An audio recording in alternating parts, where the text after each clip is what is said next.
it seriously. Yes, sir. Hi ma'am, my name is Krishna Manohar. I am from MSc Data Science. Is this course only for UG courses or PG courses? This environmental course.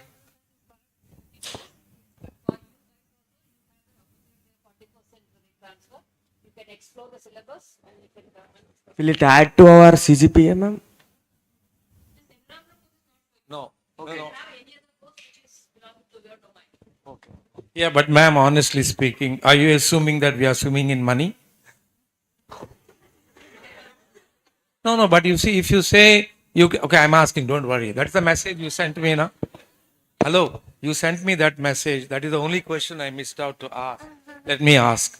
Ma'am, when you said 40% we can do ourselves, provided we have the interest. Yeah, but are you going to pay for that? Is the university going to pay for it? Already our parents are struggling to pay so much money to you. On top of that, you want me to pay, okay? So you meant to say that those who are planning to travel abroad, right? Is that what you said? You assume that maybe... No, interested in goes with the money as well. Interest is not alone.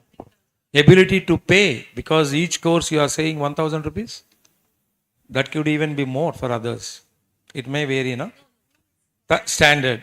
Sir, what they are saying is, if you have more appetite, అంటే మీకు అందరికంటే ఆకలి ఎక్కువ అంటే మీ క్లాస్లో ఇచ్చేది sorry I'm speaking in Telugu also yeah if what is given to you in the class is not satisfying you it is possible some of us have larger tummies, okay, not necessarily by physically, but we can absorb more. So in that case, you choose some of the courses which you like according to your passion, provided you can pay 1,000 rupees per course. Because mind you, Swayam tuition is free. Only exam fee you have to pay 1,000 rupees. So you can pick up a few. Right? Remember, in a competitive world, what happens? Everybody is competing with each other. How do you differentiate yourself from the rest of the crowd? How do you stand tall? Then you will say, hey, I have these muscles here. What? Biceps, strong biceps. I got NPTL courses 2 or 3, which none of my classmates have done it. Knowledge is power, my dear. Got it? Good. Any other question, please? There's another gentleman there. Please, can you give? Good morning, sir. Good morning, ma'am. Yeah. My name is Kalashin. So, I want to understand how relative grading works. Like, is it based on the highest scorer of the class? Like, what's the benchmark? If someone's scoring 98, my marks will be graded according to that 98 set. Or how does that work? batch will be split according to the percentiles that I've shown in the table. Okay, top 6 percentile in the class will be getting O grade. The next X percentile will be getting the next grade, and so on like that. It goes on as per the table which I've shown you. We'll share the PPT with you. No? We will, sir. It is basically your normal distribution. If you have done normal distribution earlier, it's like 50% of the values lie to the left of the mean and 50% to the right of the mean. It's a bell curve.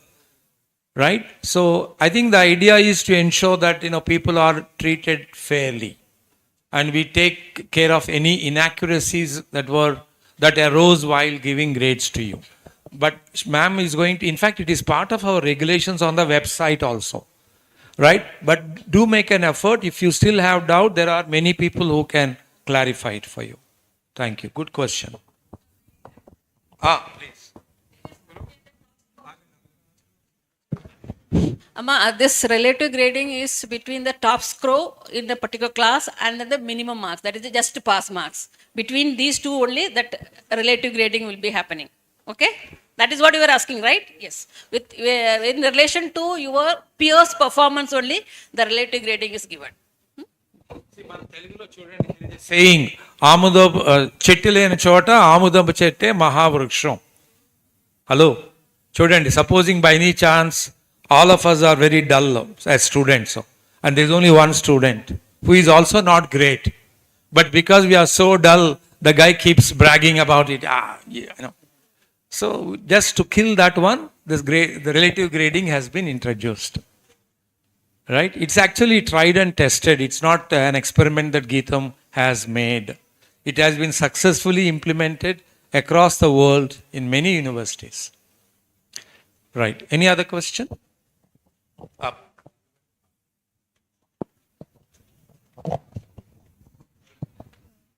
Ma'am, I'm MSci Ananya from BSc Biotech. Ma'am, since you told about the environmental studies, there is an exam for it. Does it have any negative marking? Like, for example, if you put a no. Okay, sir. Thank you, sir. The question paper basically it's the desire of the government that regardless of the branch of study you are choosing, you should learn something about the environment. Am I right? Yes, it's part of the holistic development the government has been emphasizing. It's not meant to create any challenges for you. But let me warn you, when you neglect it, it will hit you hard. For that matter, anybody. If you neglect your brother or sister at some time when it matters most, that person can cause a harm to you. Got it? మనకు చెప్తారు తెలుగులో మళ్ళా చిన్న పామైనా పెద్ద కర్రతో కొట్టండి. What does it mean? Even though it is a small problem, deal with it firmly, forthrightly, with courage and conviction. Okay? Thank you. Anyone else? ఇక్కడ మనకి సప్లిమెంటరీ ఉండదు కదండి. I'm asking you another question. Supposing I sat, I'm a BBA student, I sat for it, I failed. Can I come to you to conduct a supplementary exam? You always help me, na? Please, as a student.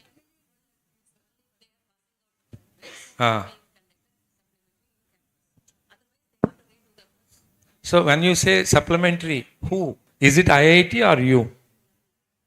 Okay, I think there is a small concession I can see here, though I shouldn't be saying it.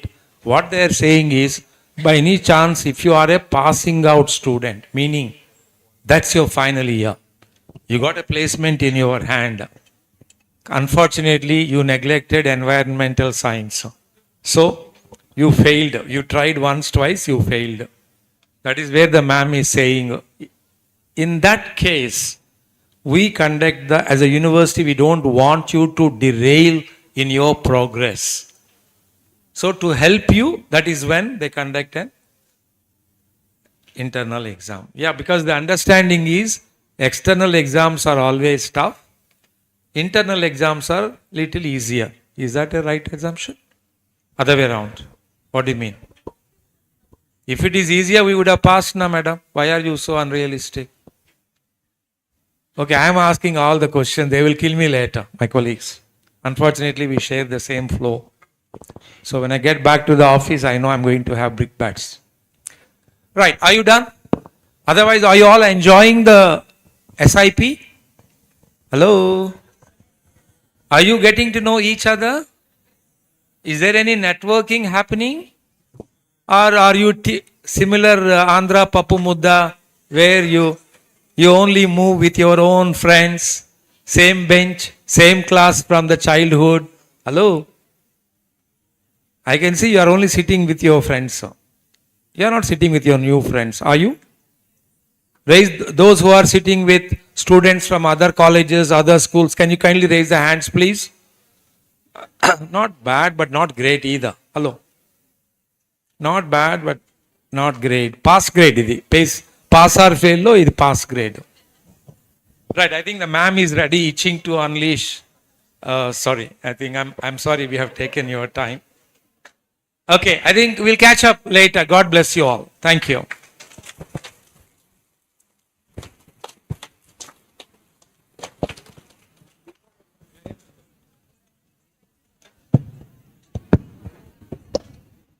Thank you, ma'am, for that enlightening session on academics and helping our students discover how to make the most of their university journey. For every student to learn, grow, and thrive, a campus must be built on mutual understanding, respect, trust, and accountability.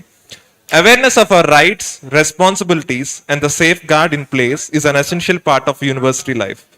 To lead us through this important session on prevention of sexual harassment, POSH, and the protection of children from sexual offences, POXO Act, I would like to invite Mrs. Kavita Bandari ma'am, a notable lawyer, child welfare expert, and a specialist consultant who has empaneled with various government organizations and National Commission for Women to champion safety and legal awareness. May I request everyone to extend a warm round of applause to ma'am.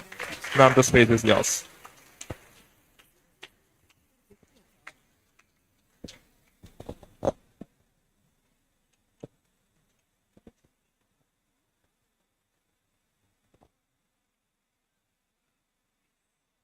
No, I'll take this session from here itself. Can somebody help me in moving ahead with the slide? Will do that? Okay, fine. Jai Hind, everybody. Jai Hind. Okay, so you all are freshers. This is your SIP. And this session is about the POXO Act and the POSH law. Now, many of you might be wondering why a session on law. Any law students here? Very few. So, did you have legal studies also like in the school? Or first time you're enrolling in any law program? First time. For others as well? First time? Okay. So, people generally think that law is very boring. Is it so? I think law is boring. But at the same time, knowledge of the law is imperative. First and foremost, let me give you the reasons why. Why this session for all of you.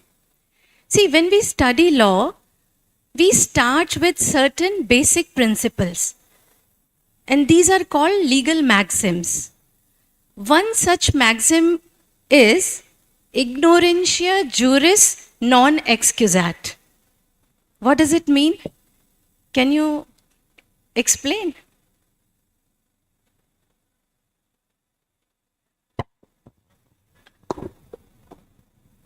Ignorance of law is not an excuse. Yes.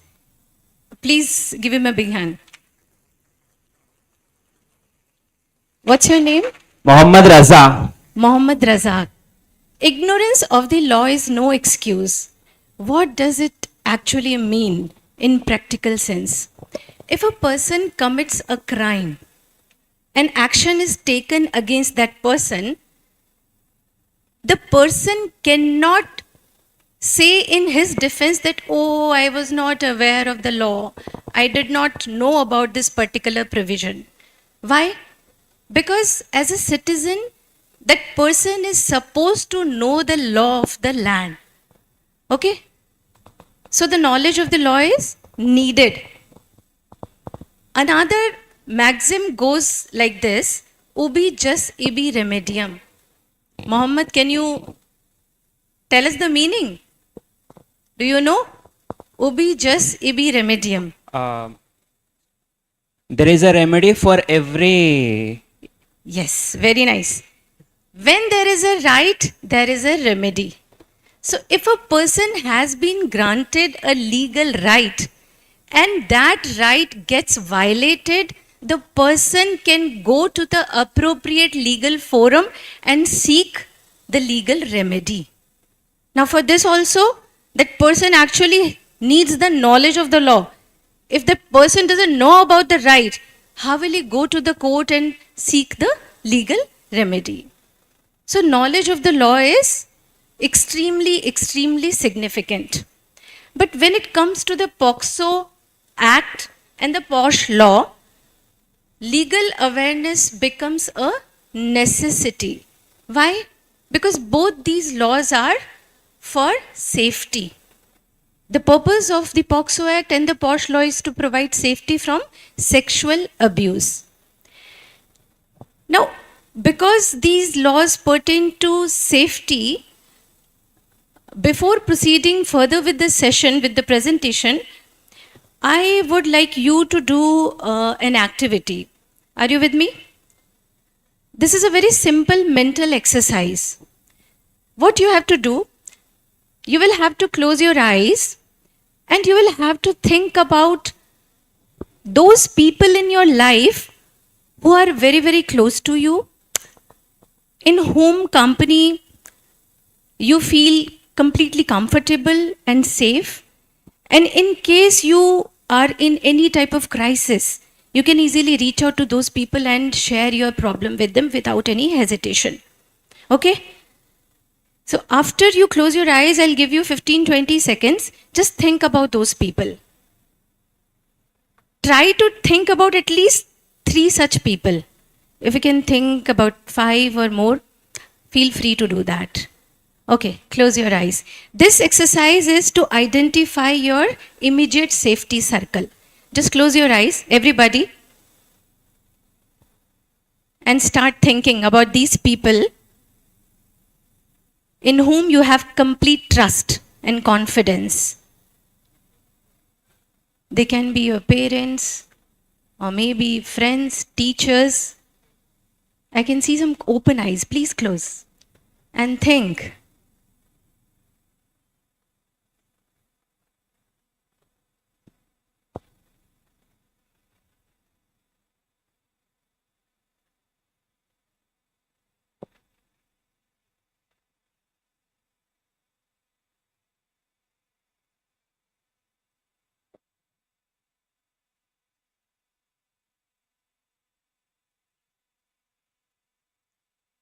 Imagine yourself in a position where you are sitting with them and you are sharing your problem with them.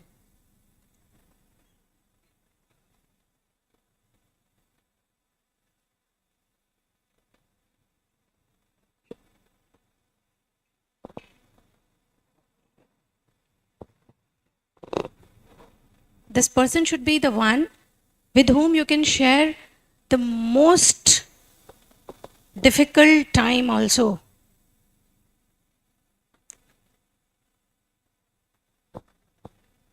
You should be able to share the biggest problem of your life with this person. Okay, open your eyes. Now give me a show of hands. How many of you could think of 5 or more such people? 1, 2, 3, 4, 5, 6, 7. Very few people. How many of you could think of 3 or more such people? Yes. Okay. And how many of you could think of only 1 or 2 such people? So see, a majority of you struggle to even think of 3 or 4 or 5 such people in your life. What does it suggest? This exercise is for identifying your immediate safety circle. In case any untoward incident happens and you have to come in contact with the legal system or the justice delivery system, then these people will become your support system. Okay? So those who struggle to even think of 1 or 2 or 3 or 4 such people, please, this is a humble advice, start investing your time, energy and efforts into building trustworthy relationships. And this cannot be done in a jiffy. It's a long process. It cannot be done overnight. But in your family, in your friend circle, or maybe in your neighborhood, if you are interacting with people, try to build deep connections. Nowadays, what is happening? Youth is busy on social media. They are following thousands and thousands of people on social media, but good friends are very less, maybe 2 or 3.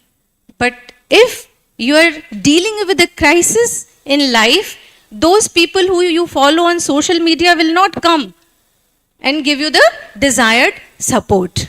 Okay? Now from here, let's understand what is POXO Act, what are the salient features, what is POSH law, and what are the main features of the POSH law. Please move on to the next slide. I have been told that all of you are above 18 years. Is that true? No. So, are some of you minors? Please raise your hands. Oh. So, the ones who have raised their hands are below 18. Okay. Now it becomes more important. See, this differentiation should be understood by you. Differentiation of age. The age of majority is 18 years. Okay? So the people who have not completed the age of 18 years are basically minors. And those who have completed the age of 18 years are adults. And in India, the age of consent is 18 years. Globally, age of consent might be less than 18 in many countries. But in our country, the age of consent is 18. So, the moment you attain adulthood, you become a major, you also become competent to form and express consent for a sexual activity. Can you see? The age of consent is the age at which a person is considered to be legally competent to consent to a sexual act. Now, what does it actually mean? It means that two people who are adults can actually indulge in a sexual activity when both of them are consenting to it. But an adult can never indulge in any kind of sexual activity with a minor. And even two minors cannot indulge in any kind of sexual activity with each other. Why so?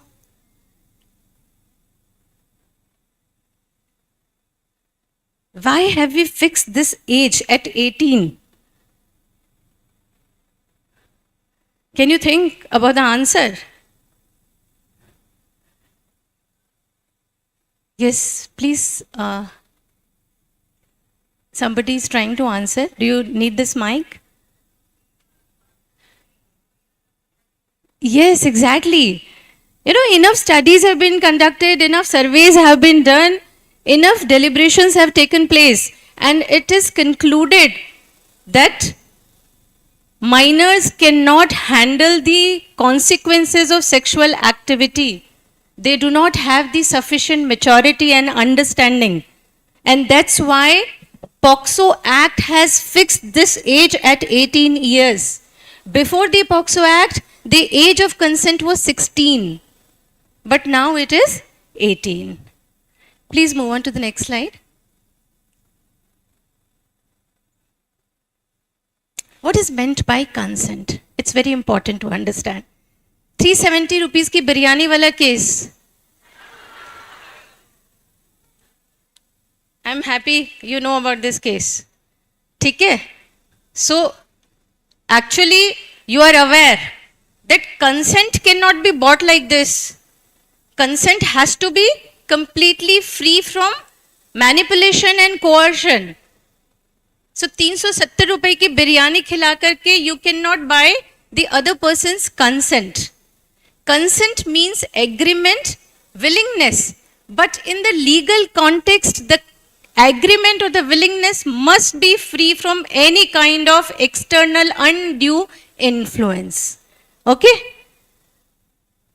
So to understand consent and the consent for kids, and kids in the legal framework is actually referring to the person who is below 18 years of age. We'll watch this video. Okay?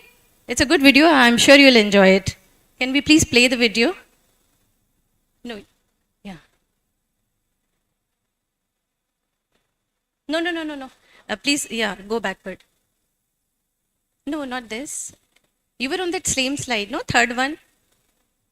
Let me come. Before this. Yes.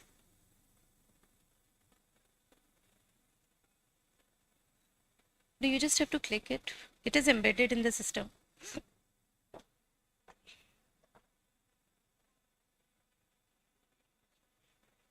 No, no, this is embedded in this. हाँ? नहीं इसको slide mode पे डालो. It is. No, this one is embedded. Let's put this one. Anyways, meanwhile, let me just explain the concept of consent. The concept of consent stems from the concept of bodily autonomy. My body is my body, right? So only I have the right to decide about my body. Now the same thing applies on each one of you. So in any situation, for example, say social interaction or friendship or romantic relationship, when one person has to come in contact with the body of another person, this person will have to ask for the consent of the other person. Okay? And not only ask, this person will have to listen carefully to the reply given by the other person.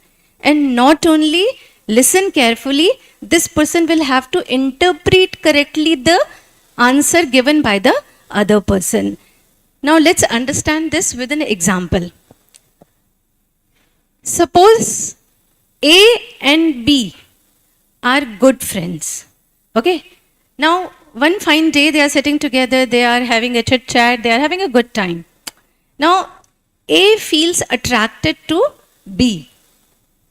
And A suddenly asks B, hey, I like you. Can I kiss you? Now, here B says no. The answer is clear? No. No interpretation is required here because the answer is loud and clear. आपने Pink movie देखी है? No means no. So here the B is saying no and no means no. We understand that. But what if B says, I don't know. Legally, even this should be seen as no. What if the other person, this B person says, I'm not sure. Again, for this moment, this statement has to be seen as no. What if B says, I also like you, but not now. I'm scared. Maybe later. Again, for this moment, this statement should be seen as no. Understood? So, anything other than a definite yes is no. Now, you tell me, what if B is a minor and B says, oh, yes, yes, I also like you, I also want to kiss you. This is also no, because a minor's consent is invalid. It is completely immaterial and irrelevant. So the takeaway lesson is, adults do not get in any kind of relationship with minors, because in the legal system, the fault will be of the adult. Okay? Can we play this? Consent for kids. This is you. Can we turn Okay, off it the doesn't lights? look exactly. Just hold. Lights off हो सकता है क्या? Or can you just dim some of the lights? Yeah, that's it. This is fine. Thank you. Consent for kids. This is you. Okay, it doesn't look exactly like you, but let's say it's you. This is your body, and you get to decide what you do with your body. No one else is entitled to tell you what to do with your body. Not your friends, not strangers, not adults you know. No one is entitled to decide what you do with your body. Except you. That's called bodily autonomy, by the way. And that's what consent is all about. Everyone is different. Some people love to hug, and some people hate hugs. And each person gets to decide what they're comfortable with. Can a hug-loving person just start hugging someone at random? Nope. They need consent. How do people know if they have consent? They ask. Would you like a hug? Yes, I would. Can I hold your hand? I'd rather not. Okay. If a person doesn't say yes, Can I hug you? then they haven't given their consent. It's really pretty simple. Ask for consent, listen to the answer. By the way, if a person bribes someone or threatens someone to say yes, that's not consent. Sometimes adults will try to tell a kid what to do with their body, Go kiss Aunt Doris goodbye. but the kid still gets to decide. No thanks, that makes me uncomfortable. I'll just wave goodbye. Some things kids can't consent to.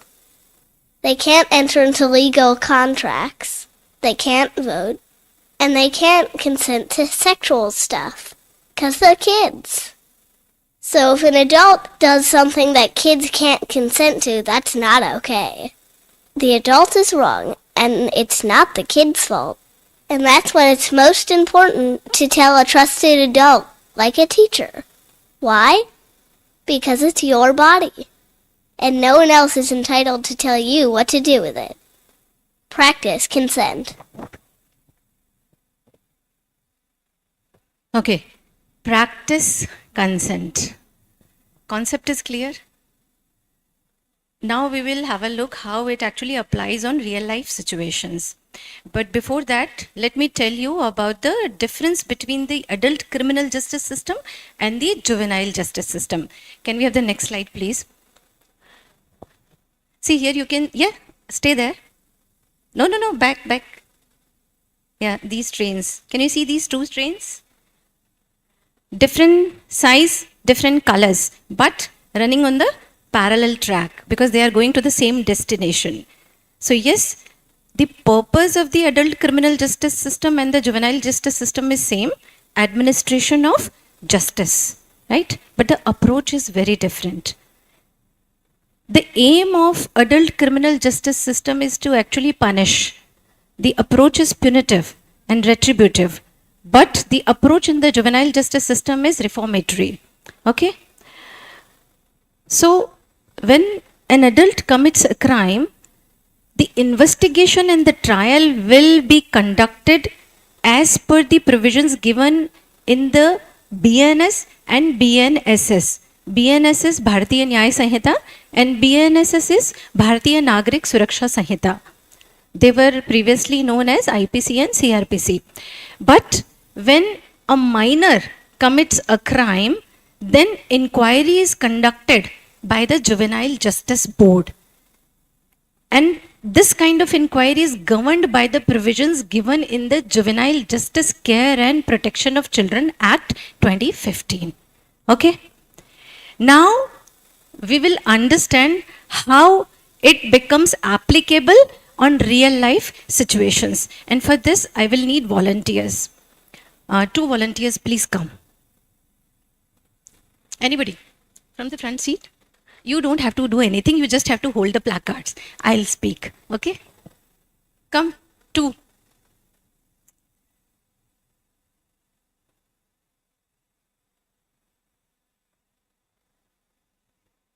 Yes. You just have to hold these placards so that we can understand it practically. So, yeah, hold them.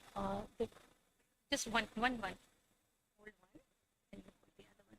So this is minor and this is minor. You can hide your faces. So you don't have to focus on the faces who the people behind the placards. You just see minor and minor. Okay.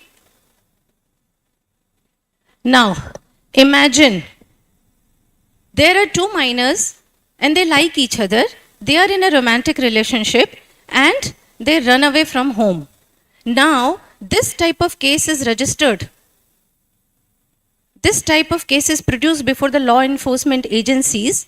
Suppose I am the law officer. What is my role here? They are minors.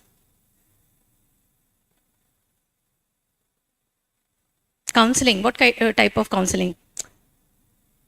It is wrong. Yes, simple.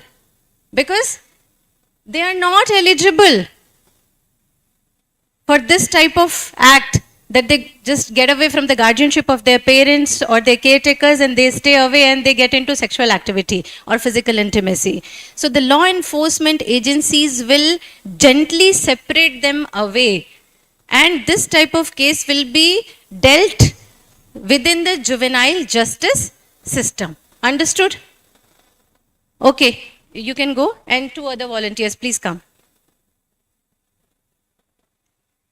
And here, let me tell you one more thing. Suppose one minor is abusing the other minor, that can also be the case. If they are not in a romantic relationship, but one minor is abusing the other minor, then also this type of case will be handled in the juvenile justice system. Understood? Okay. Now, one is minor and the other person is major. Please come ahead. Anybody? Come on, you just have to hold the placard. Yeah. You need to understand this. Don't think that, you will be mocked by others later on. Is that something going on in your minds? I'm going to speak, I'll explain, you just have to hold the placards, okay? So, hold them, hide your faces. So, one is minor and the other is major, okay? Now, suppose they are into romantic relationship, person A and person B. So, de facto consent is there, but because a minor's consent is invalid in law, what will happen here? Yeah, please. Speak up. You have understood the concept. We are just applying it in the real life situation. Minor and major. Now this case gets reported. And yes, there is genuine love and consent, everything is there. But because minor's consent is not consent, POXO charges will be invoked against this major. Understood? Now this is very scary. It's a serious issue. POXO charges will be invoked by the police and the prosecution. And even the lower courts, the session courts, the POXO courts cannot apply any discretion because the remedy is only with the High Court or the Supreme Court. So here the fault will be of the major. And this type of case will be handled by the special POXO court, which comes under the adult criminal justice system. So please stay away from this type of situation. Okay? Now tell me, what if one person is abusing the other? What if this major is abusing the minor? There is no consent. But forcefully, this major is actually abusing this minor. What will happen?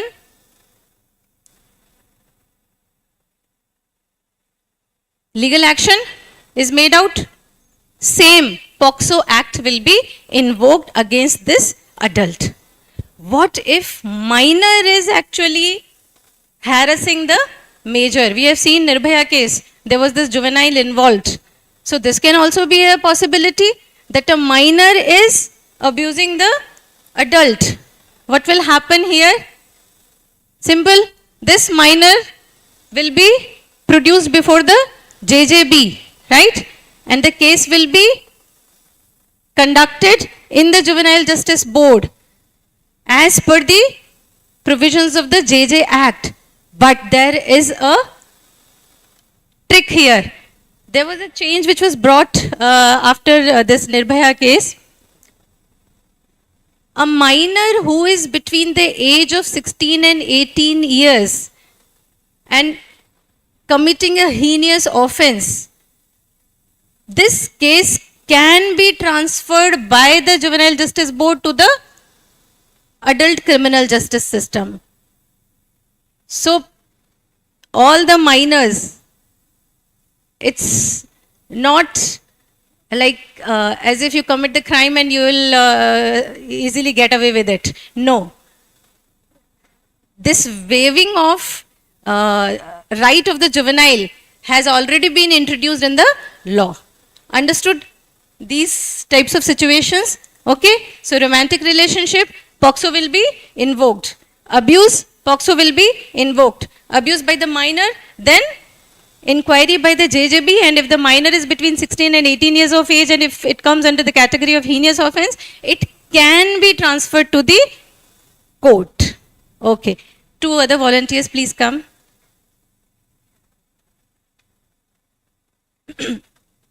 Yes, come ahead. Now what is remaining? We have discussed minor, minor, minor, major, then major, major.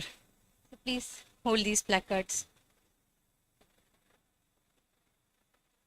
Hide your faces. They are involved romantically. What's the role of the law enforcement agencies? In India, romantic relationships are not easily accepted by the families. Suppose 2 adults are involved, they are in love, they run away from home, and now the parents are coming to the system. Hey, our children have run away.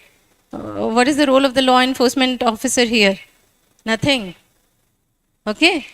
Why? Because all adults have independent agency and they have all the right to exercise their agency. Okay. So if they are romantically involved, nothing will be done by the courts or by the legal system or by the police. But yes, in this case, if they are being harassed by the families, they can go to the legal system for protection. So rather they will be given protection of the law. Okay. But here if one major is abusing the other major, then appropriate provisions of the law will be invoked and action will be taken against that major. Understood? Okay, great. Thank you. Thanks to all the volunteers and a big hand for them. Next slide. As I said, even in romantic affairs, POXO is invoked against the adult, and similarly, in predatory sexual acts also, POXO is invoked against the adult. So, POXO law does not differentiate between love affairs and predatory sexual acts. Now, this seems unfair, unjust, and this concern has been raised by several high courts and also the Supreme Court. They have suggested that amendment should be brought in the law, but so far no such amendment has been brought. The POXO courts do not have the discretion. Whatever treatment is given to the accused of a forceful sexual abuse, the same type of law is there for the accused in a consensual romantic relationship also. But yes, when these cases reach High Court or Supreme Court and the courts observe that there are mitigating circumstances, on the basis of the evidence, relief has been granted to these couples. That you should be aware of. POXO stands for Protection of Children from Sexual Offences Act. This act was promulgated in 2012. Okay, and we have rules which have been framed by the central government under this law. I want one of you to read this. This is taken from the preamble of this act. Please just read this. I'm giving you my mic. You also participate. An act to protect children from offense of penetrative sexual assault, sexual harm, and pornography, and provide for establishment of special courts for trial of such offences. An act to protect child from I'm scared. Offenses. You want? Okay. Can anybody do this? Students. It is an act. Please listen carefully. It is an act to protect children from offenses of penetrative sexual assault, sexual harassment, and pornography, and provide for establishment of special courts for trial of such offences. So different types of offences have been categorized, and